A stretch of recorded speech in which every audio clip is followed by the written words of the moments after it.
17వ season లో ఇవాళ మరో ఆసక్తికర పోరుకు రంగం సిద్ధమైంది. చెపాక్ వేదికగా కోల్కతా నైట్ రైడర్స్ తో చెన్నై సూపర్ కింగ్స్ తలపడనుంది. ఈ సీజన్ లో 4 మ్యాచ్లు ఆడిన చెన్నై 2 మ్యాచ్లు గెలిచింది. ఆ 2 విజయాలు హోమ్ గ్రౌండ్ లో దక్కినవే. అదే సెంటిమెంట్ తో ఇవాళ సొంత మైదానంలో జరగనున్న కేకేఆర్ మ్యాచ్ లోనూ నెగ్గాలని చెన్నై జట్టు పట్టుదలతో ఉంది. అయితే సిఎస్కే తుది జట్టులో మార్పులు చేయాలని టీం మేనేజ్మెంట్ భావిస్తుంది.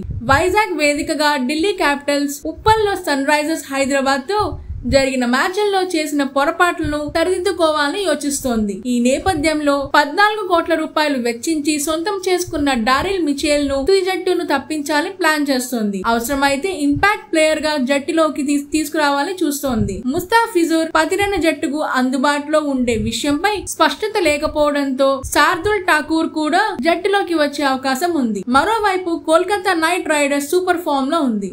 ఆడిన 3 మ్యాచ్ల్లోనూ విజయ దుమ్దుంబి మోగించింది. అదే జోరును కొనసాగించి సిఎస్కే పై గెలవాలని కేకేఆర్ ఉవ్విళ్లూరుతోంది. రసెల్, సునీల్ సరైన్ ఫామ్ లో ఉండటం ఆ జట్టుకు కలిసొస్తుంది. అయితే కోల్కతా తమ తుది జట్టులో మార్పులు చేయాలని భావించట్లేదు. విన్నింగ్స్ టీమ్ కాంబినేషన్ కొనసాగించాలని చూస్తుంది. Please subscribe Prajna Media. Please like, share, subscribe to Pragna Media. Pragna Media, please do like, share and subscribe. Please subscribe to Pragna Media. Please like, share and comment if you like the video. Pragna Media.